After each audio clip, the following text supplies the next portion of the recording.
एक गैर संवैधानिक है।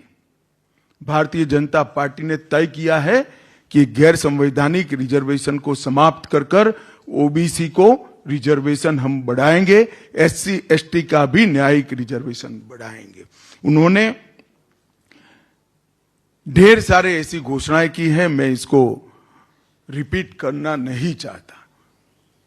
मैं तेलंगाना की जनता को यही कहना चाहता हूं, तेलंगाना जिस आशा, उमंग और उल्लास के साथ राज्य की रचना हुई, 10 साल में बीआरएस पार्टी पूर्णतया विफल गई। सिर्फ तांत्रिकों की एडवाइस पर चलते हैं और तांत्रिकों की एडवाइस पर पार्टी का नाम भी बदल देते हैं। मैं तेलंगाना के युवाओं को पूछना चाहता हूं कि जो तांत्रिकों के सलाह के आधार पर चलते हो, ऐसा मुख्यमंत्री तेलंगाना का भला कर सकता है क्या? आपका भविष्य संवार सकता है क्या? मैं तेलंगाना की जनता को भरोसा देने आया हूं, साथ में हमारा संकल्प पत्र लेकर आया हूं। ये मोदी गारंटी हमारा संकल्प पत्र आने वाले दिनों में तेलंगाना को उस ऊंचाई पर पहुंचाएगा जिस ऊंचाई के लिए सैकड़ों तेलंगाना के युवाओं ने अपना सर्वोच्च बलिदान दिया था और तेलंगाना की कल्पना की थी। मित्रों, अब मैं हमारी घोषणा पत्र की 25 मुख्य बातों पर आता हूं। पहली घोषणा है कि हर साल 17 सितंबर को हैदराबाद लिबरेशन डे मनाया जाएगा, जिसके माध्यम से हम निजाम के क्रूर पंजों से तेलंगाना की मुक्ति को फिर से एक बार नई पीढ़ी को याद कराएंगे।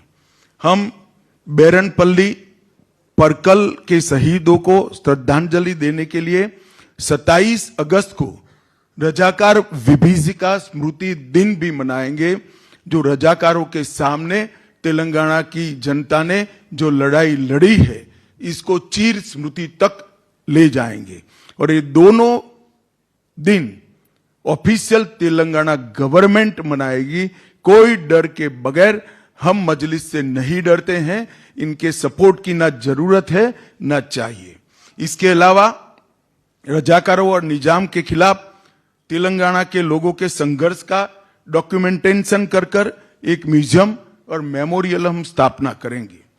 नंबर 2, भ्रष्टाचार के प्रति जीरो टॉलरेंस हमारी सरकार का होगा।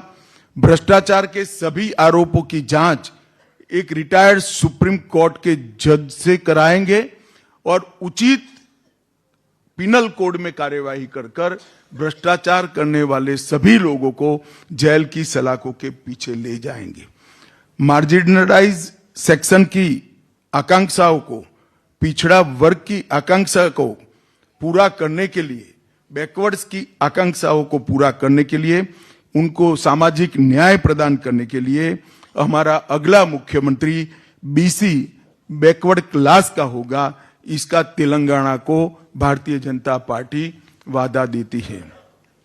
असंवैधानिक धर्म आधारित आरक्षण जो 4% है, उसको हम समाप्त करेंगे, ओबीसी का बढ़ाएंगे और एससी और एसटी का भी जनसंख्या के अनुपात में आरक्षण बढ़ाया जाएगा।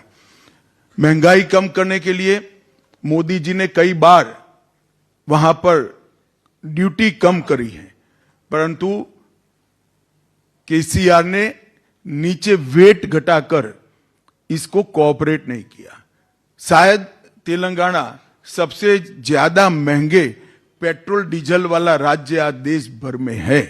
महंगाई कम करने के लिए भाजपा सरकार बनने के बाद 7 ही दिन में पेट्रोल और डीजल पर वैट की कटौती कर कर पेट्रोल और डीजल को हम सस्ता करने का काम करेंगे।